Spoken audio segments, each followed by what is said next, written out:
Welcome বন্ধুরা, আমার educational hub চ্যানেলে সবাইকে স্বাগত। এই মুহূর্তে যে গুরুত্বপূর্ণ আপডেট নিয়ে হাজির হয়েছি সেই আপডেটটি হচ্ছে প্রাথমিক এর যে 32,000 মামলা রয়েছে সেই 32,000 মামলা সংক্রান্ত। তো আজকে সপ্তম দিনের হিয়ারিং ছিল, আর সপ্তম দিনের হিয়ারিংয়ে কিন্তু যে গত দিনে বলেছিলাম যে প্যারা টিচারদের মামলাটা প্রথমে আজকে শোনা হবে, তো প্যারা টিচারদের ডিভাইড করার চেষ্টা করা হবে। তো ঠিক তাই হলো যে প্যারা টিচারদের যে 10% সংরক্ষণ রয়েছে সেইটি নিয়ে প্রথমে বলা হলো। মাননীয় জয়ন্ত স্যার এবং সুবীর স্যার এই প্যারা টিচারদের হয়ে আর্গুমেন্ট করলেন যে তিনারা বললেন যে প্যারা টিচারদের ক্ষেত্রে 10% রিজার্ভেশন ছিল। তো যারা আগে আগে প্রাইমারি টিচার হওয়ার আগে যারা প্রাইমারির ক্ষেত্রে প্যারা টিচারের কাজ করছিল তারা যারা কোয়ালিফাই করেছে প্রাইমারি টেটে তাদেরকে প্যারা টিচার কোটায় কিন্তু নিযুক্ত দেওয়া হয়েছে, আর সেখানে ভ্যাকেন্সি ছিল 10%। আর 10% ভ্যাকেন্সি ধরলে সারা রাজ্যব্যাপী হিউজ ভ্যাকেন্সি ছিল, যেটা তারা বলতে চেয়েছেন যে অনেক বেশি ভ্যাকেন্সি ছিল, যে ক্ষেত্রে কোয়ালিফাইং ক্যান্ডিডেটের চাইতে কিন্তু ভ্যাকেন্সি অনেক বেশি ছিল। সেজন্য তারা বলতে চাইছিলেন যে যদি পিটিশনারদের উকিলবাবু বা রায় যে ছিল যে অ্যাপটিটিউড টেস্ট হয়নি সেটাকে যদি সঠিকও ধরা হয়, অ্যাপটিটিউড টেস্টে যদি জিরোও ধরে নেওয়া হয়, তাহলেও কিন্তু হচ্ছে প্যারা টিচাররা কোয়ালিফাই করে যাবে, এই কথাগুলো বললেন।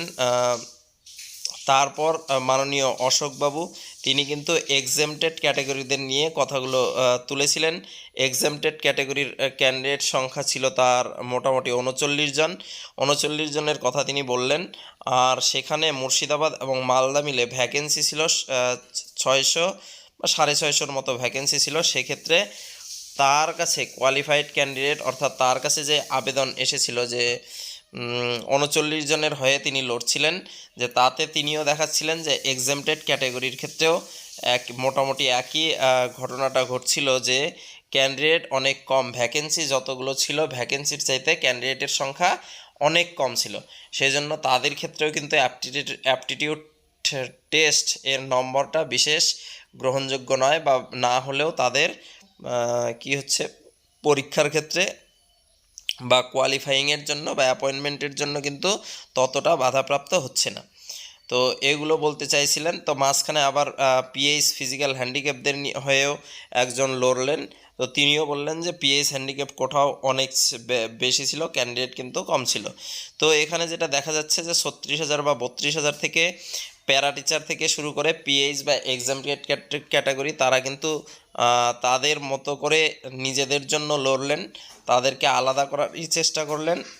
এবং শেষে যে উকিলবাবু এসেছিলেন তিনি মোটামুটি 650 জনের যে ম্যাটটা উল্লেখ করেছিলেন তার সম্পর্কে বলতে গেলে প্রথমে কিন্তু বিচারপতি তপব্রত স্যার কিন্তু প্রথমে তাকে বলেন যে এটা কি নতুন কেস নাকি আগের সাথে সম্পর্কিত আছে। বলতে চাইলে তিনি উকিলবাবু বারবার বলতেছিলেন আগে আমার যে আর্গুমেন্টগুলো আছে সেগুলো শুনুন, তারপরে কিন্তু ক্লিয়ার হয়ে যাবে। যদিও বিচারপতি এখানে একটু ইতস্তত বা ঘুরিয়ে ফিরিয়ে প্রশ্ন জিজ্ঞেস করতেছিলেন এবং সঠিক উত্তর তিনি পাচ্ছিলেন না, সেজন্য একটু রাগান্বিতও হয়ে যান। এবং তার মধ্যে আবার বিরোধী পক্ষের যে উকিলবাবু আছে ফিরদৌস শামীম, তাকে বিচারপতি মহাশয়কে কিছু বলতে শোনা যায়। এবং তারপরে বলেন যে তাদের হয়ে যে হচ্ছে সিনিয়র লয়ার কে রয়েছেন, তিনি বলেন যে তাদের হয়ে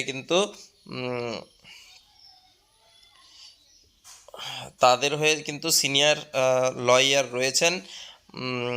এবং তারপর তিনি বলেন, তারপর যে উকিলবাবু বলতেছিলেন সেই উকিলবাবু আবার বলেন যে তার কিন্তু অন্য আরও একটি ডেট লাগবে, আরও একটা দিনে তিনি কিছু বলবেন। তো সেটা কিন্তু পরবর্তীতে বিচারপতি রাজি হয়ে যান এবং পরবর্তী ডেট 14ই জুলাই কিন্তু ফিক্সড হয়। 14ই জুলাই 2টোর দিকে পরবর্তী দিনের শুনানি শুরু হবে এবং পরবর্তী দিনে কিন্তু পিটিশনারদের উকিলবাবু বিকাশ রঞ্জন ভট্টাচার্য মহাশয়ও বলবেন। তো দেখা যাক পরবর্তী শুনানি কি হয়। তো এই ছিল ভিডিওটা, ভালো লাগলে বন্ধুদের সাথে শেয়ার করে দিও, লাইক করে দিও।